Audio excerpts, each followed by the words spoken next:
Salut, c'est Corsair, bienvenue sur ma chaîne. Allez, petite review Transformers, parce que ça faisait un moment que j'avais plus fait. Donc en attendant son pote Garonne, je vous présente Tarn. Donc dans la gamme Legacy Evolution.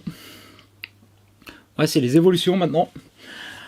Donc un Decepticon, alors issu de l'univers des comics. Alors je vais être direct à... le perso, je le connaissais pas, je l'ai juste pris parce que j'ai trouvé son look vraiment badass. Donc bon, j'ai quand même essayé de chercher un peu qui était ce perso. Alors c'est le leader de la DJD. La je vais avoir du mal avec l'anglais. Hein. Decepticon Justice Division. Donc en fait, la faction, la partie des Decepticons qui recherche les traîtres. Et en gros, c'est un peu comme Judge Dredd. Hein. La loi, c'est moi! Juge, jury et bourreau. Sauf qu'à côté de Tarn, Judge Dredd est un enfant de cœur. Avec ces hommes, il traque tous les bots, tous les Cybertroniens qui sont traîtres à la cause des Decepticons. Ils sont donc jugés. Et ensuite, en fonction de la sentence, en général, ils sont tués. Sauf que Tarn, lui, c'est un sacré un salopard. Un sadique. En gros, avant de tuer ses prisonniers, il les torture, mais en récitant de la poésie, s'il vous plaît. Hein. Je trouvais ça assez délirant, en fait. Il a une personnalité un peu totalement barrée, en fait. Et donc, comme je l'ai dit, moi, je l'ai vraiment pris pour son look. Parce que je l'ai trouvé vraiment badass. Alors, il y a un truc particulier avec celui-ci. Il est tellement dévoué aux Decepticons que, si on regarde bien, il s'est fait greffer carrément l'emblème de sa faction sur le visage. Et voilà, c'est juste, rien que ce détail-là, déjà, ça donne une idée du personnage, quoi. Alors évidemment, vu la pose que je vais donner là, on peut déjà se dire qu'il est déjà très articulé. Et c'est le cas. Alors dans la boîte, il est en mode robot. La boîte... elle traîne dans un coin, j'ai pas envie de la chercher. La notice est dans la boîte, donc de toute façon, c'est les notices papier classiques maintenant qu'on trouve dans tous les Transformers. Hein. Et c'est une boîte avec l'artwork est pas dégueulasse. Emballage sans plastique, donc le haut de la boîte est ouvert, mais il n'y a pas de bulle. Les accessoires sont dans du papier, c'est écologie, je veux bien. Par contre, la boîte, niveau qualité, ça commence vraiment à être... rester poli. C'est vraiment un gros tas de merde. Bon, on va essayer de le voir d'un peu plus près. Donc déjà, on voit qu'il a un énorme canon qui peut se diviser en deux.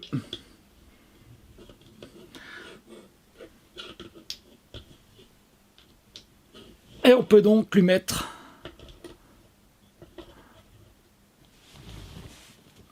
un double gun. Alors au niveau du gun, alors évidemment on a des creux, mais ça passe encore plutôt pas trop mal, quoi.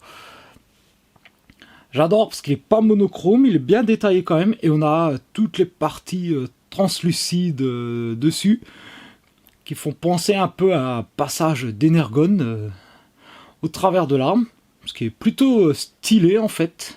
Et l'autre gun qui est sur le même principe, donc également avec le creux en dessous. Et on voit que les deux ne sont pas totalement identiques. Et donc grâce au PEG, on peut les fusionner dans un sens ou dans l'autre. On a cette partie-là dans son dos. On va pouvoir fixer les canons dessus. Et ainsi, voilà, il les a dans le dos. Alors, voilà, mais même malgré les canons, on voit que le backpack est très compact. D'ailleurs, si on l'enlève, on va dire qu'il n'a plus de backpack. Hein. Ça, c'est un gros point positif sur ce robot. Il n'y a pas de backpack. Alors, évidemment, cette partie-là peut être soit greffée sur le bras. Alors, à gauche, à droite, c'est selon. Alors, faut juste trouver. On va tourner un peu les canons pour que ça passe au niveau de l'articulation. Donc, on peut lui greffer sur le bras un peu façon Mégatron. Et on peut bien sûr lui mettre dans la main. Alors, personnellement, c'est la configuration que j'aime le moins, hein, dans la main.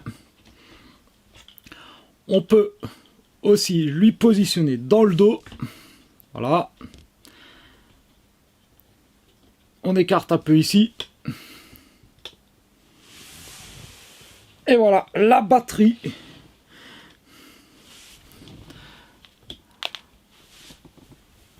On va enlever ça. Alors moi j'adore son look, voilà. Le mélange de couleurs, je trouve qu'il lui va très bien. On a gris foncé, du violet, du doré, un peu de gris plastique, mais qui dérange pas trop au niveau des cuisses. Les détails, énormément de détails, voilà, sur son torse. On a son insigne Decepticon à ce niveau-là, en doré. Donc évidemment, son visage recouvert par l'insigne de sa faction. Point de vue des articulations, donc la tête sur ball joint. Donc il peut aller vraiment dans tous les sens. Les épaules, aucun souci. On a le coude. Nickel. Rotation de la main. Chose très appréciable. Voilà. On peut ouvrir la main. Minimum pour un Voyager. Parce que tiens, j'avais oublié de le préciser que c'est la classe Voyager. Au niveau donc du bassin. Alors bizarrement, c'est pas une rotation complète. Hein. Mais bon, c'est pas bien grave. Hein. Voilà. On peut lui écarter les jambes. Chose qui est sympa aussi, voilà, c'est que quand on bouge les jambes vers l'avant ou vers l'arrière, en fait, cette partie de la jupette vient avec. Donc ça évite de devoir la lever pour aller vers devant. Ça, c'est pas mal. On a la rotation ici. On a le genou. On a le pied qui peut s'incliner légèrement vers l'intérieur. Et donc, qui peut aller... Bon, à ce niveau-là, c'est la transfo. Mais... on voit que le pied peut aller très loin. Et comme vous avez vu... il part dans des poses qui peuvent aller très loin. Ce que j'apprécie aussi, c'est voilà, au niveau de son torse, là, on a des parties qui sont translucides, tout comme sur ses canons. Hein. On va les retrouver également un peu dans le dos.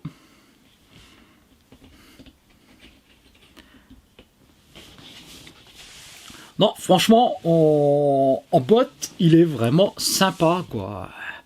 Alors évidemment, on a des connecteurs un peu partout. Bon, c'est du port classique 5 mm. Bon, là ça sert à rien, mais voilà. On a ici également au niveau de l'épaule. Donc bien sûr, on peut lui greffer ses canons sur les bras.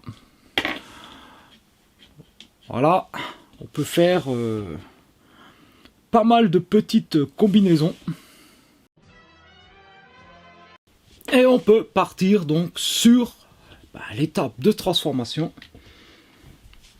On va enlever ces pièces-là parce que ce sera nettement plus simple. Alors on va commencer. On peut lui lever les bras. À ce niveau-là, il y a une charnière. Donc on va rebaisser ici. On va ouvrir cette partie-là. Alors, voilà, dans ce sens-là, voilà. Cette plaque, on va la faire basculer de l'autre côté. On va venir comme ceci. Il va falloir effectuer une rotation pour pouvoir positionner le bras de cette manière. On rabat cette partie là-dessus. Donc évidemment, l'autre bras, on fait la même chose. Hein.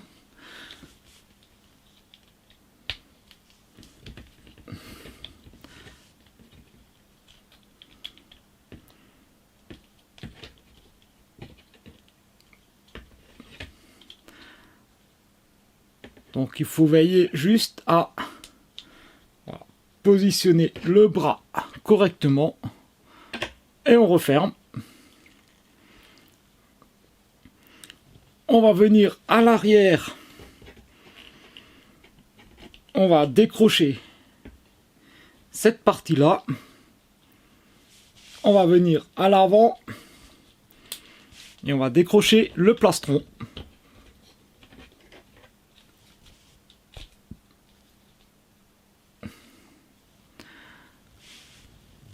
On va faire basculer la tête vers l'intérieur.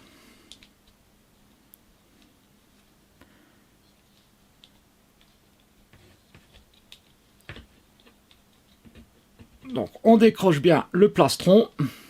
Voilà, il y a deux ergots ici. Alors attention, c'est des ergots transparents. On va ensuite, sur une glissière, écarter les épaules. Et on va faire... Voilà, c'est la partie un peu compliquée. Il faut effectuer une rotation pour les faire descendre.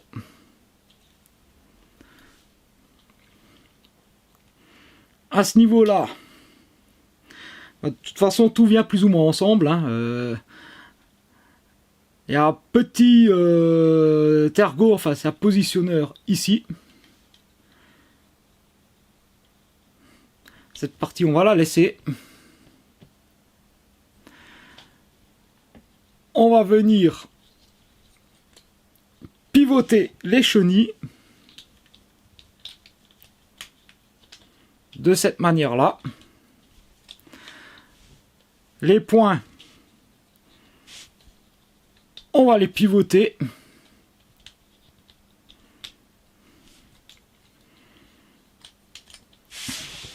On a des ergots au niveau des jambes qui vont venir se fixer sur ce qui était les bras. Ah ouais, ben là c'est un peu compliqué. Ouais, évidemment, passer de...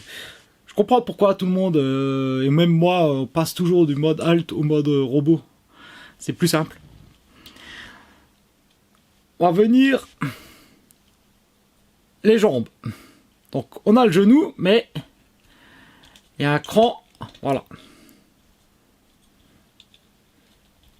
On va carrément décrocher. Voilà, ça fera de la place.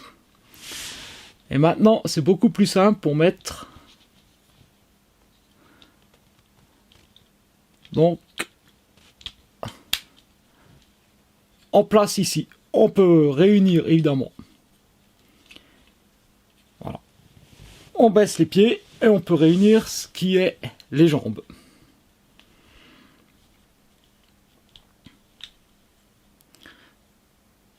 Cette partie-là, donc qui était comme ça, on la pivote. Et normalement, si je fais pas de bêtises,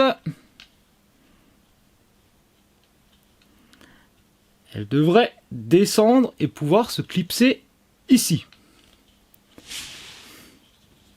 Alors, où est-ce que ça coince? Est-ce que j'ai loupé une étape?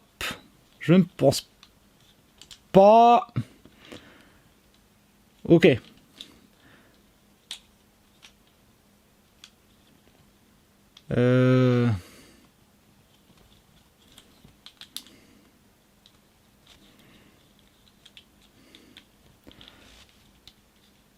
Voilà.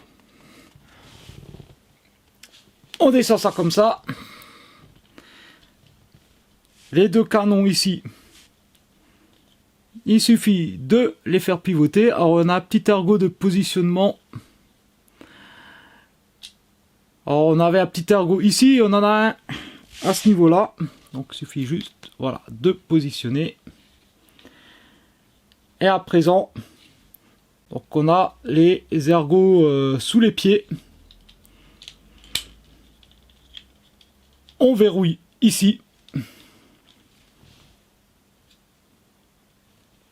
Comme ceci. On va prendre cet élément là, on va installer les canons dessus.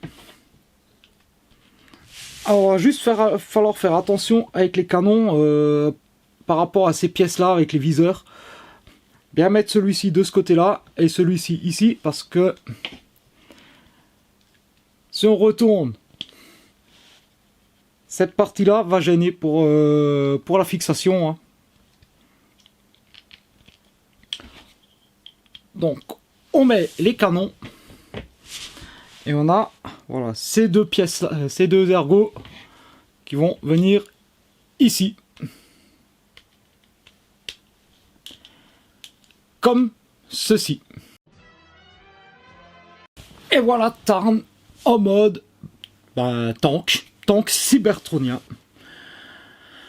Alors forcément, comme il est jamais venu, je crois, sur Terre, il garde un look plutôt cybertronien. Et franchement, le look robot est badass. Le mode alternatif l'est tout autant. Il est vraiment classe. C'est un tank assez compact. On a pas de creux. On a, bon, petit défaut, les mains apparentes à l'arrière. Alors est-ce que c'est gênant? Oui et non, parce que bon, c'est du cybertronien, on va les pardonner, hein, les mains derrière. Évidemment, ce qui était le plastron se retrouve comme une lame à l'avant, donc le logo Decepticon directement ici. Alors on va tout de suite passer un peu, disons, le côté un peu moins réussi de cet engin. Voilà, c'est l'arrière, hein. Encore que ça va quoi. C'est la partie la moins détaillée, mais c'est pas si foireux que ça, hein. On a les mains, ça aurait été bien de pouvoir effectivement les rentrer dans les bras. Surtout qu'en plus on a ce panneau là qui aurait pu servir pour voilà, pour masquer simplement. Alors petite chose qui fâche tout de suite, il n'y a pas de roulette. On a des espèces de petits plots là sur les chenilles. Alors ça permet de le faire glisser, mais ça ne permet pas de le faire rouler. C'est un peu dommage. Bon, moi je l'expose, donc pour moi ça n'a pas d'importance, mais je veux dire pour un gamin, parce qu'à la base, ce TF reste à jouer, pour un gamin, le fait de ne pas pouvoir le faire rouler, c'est un peu, voilà, c'est un peu dommage. Alors on retrouve les ports pour différents accessoires, hein. Alors on peut, voilà, on peut prendre le canon, alors on peut le mettre sur les chenilles. Alors évidemment on peut rajouter peut-être des effets de tir ou d'impact, hein. Voilà. Ici on a on a bien entendu cette partie qui tourne.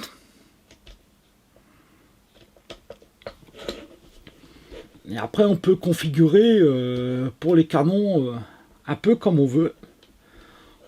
On peut mettre un ici, on peut mettre l'autre ici. Alors personnellement c'est la configuration ça lui va pas trop, je trouve. Je préfère avec les deux canons sur le côté de la tourelle.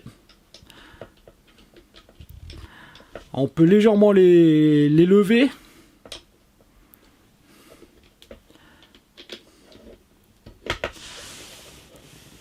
Mais ça reste très détaillé, hein. Et puis bon, on a ici les deux canons à l'avant qui peuvent éventuellement, voilà, se déplacer vers les côtés. Donc ils peuvent pas se monter. Ça aurait été bien de pouvoir, pareil, les orienter sur le plan vertical. Donc on retrouve les mêmes couleurs que le robot. Deux teintes de violet, un peu du clair, du plus foncé, le gris. Alors, beaucoup moins de gris plastique, un peu ici et un peu à l'arrière. On a le doré ici. On a le transparent des canons. Ça aurait été bien éventuellement d'avoir peut-être quelques éléments translucides en plus sur le tank. Pas beaucoup de points négatifs hein, dessus. Moi je trouve que voilà, il y a beaucoup de, surtout du positif. Hein, et puis voilà, moi c'est vraiment le look en mode robot qui m'a fait craquer, et même le look en mode char. Fan du personnage, pour ceux qui ont lu les comics, c'est possible. Pour moi, ça sera pas le cas. Je connais pas le perso. Mais en tout cas, il a un background de ce que j'ai vu qui est dingue. En tout cas, voilà, moi je regrette pas mon achat. Donc, bah, comme d'hab, bah, laissez-moi des pouces, des coms, abonnez-vous pour ceux qui découvrent la chaîne et qui veulent d'autres vidéos. Et moi, je vous dis donc à très bientôt. Allez, ciao!